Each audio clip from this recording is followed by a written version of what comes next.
Сәлеметсіздер ме, балалар? Бүгінгі сабақты Қарағанды қаласы номер 32-ші жалпы білім беретін орта мектебінің бастауыш сынып мұғалімі Батықова Ақеркель Құттықызы жүргізеді. Қазақ тілі пәні 4-ші сынып. Ғарышқа саяхат бөлімі ғарышқа жол ортақ тақырыбы бойынша өткен шақ тақырыбында сабақ өтеміз. Балалар, етістіктің жалпы 3 шағы бар.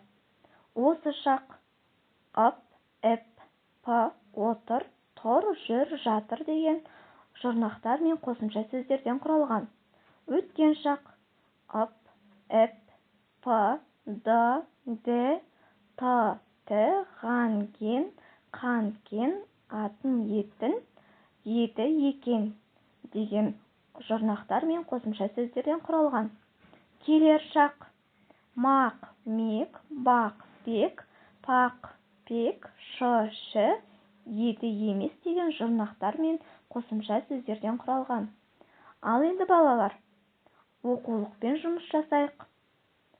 Қазақ тілі 4-ші сынып 2-ші бөлім оқулығы 82-ші бет 12-ші жаттығу. Мәтінді қатесіз көшіріп жаз. Дәптерімізге әдемілеп тұрып көркем жазумен қатесіз көшіріп жазайық.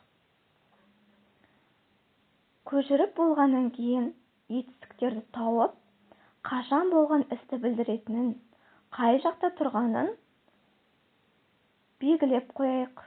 Қарындашпен белгілейміз. Балалар, біз сендермен алдыңғы тақырыпта етістіктің шақтарын және осы шақты үйрендік. Енді бүгін өткен шақты білетін боламыз. Өткен шақ етістіктері іс-әрекеттің бұрын болғанын білдіреді. Мысалы, оқыды, келіпті, айтқан.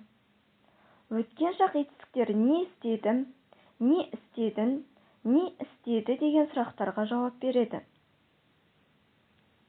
Ал енді балалар, дәптермен жұмыс жасайық.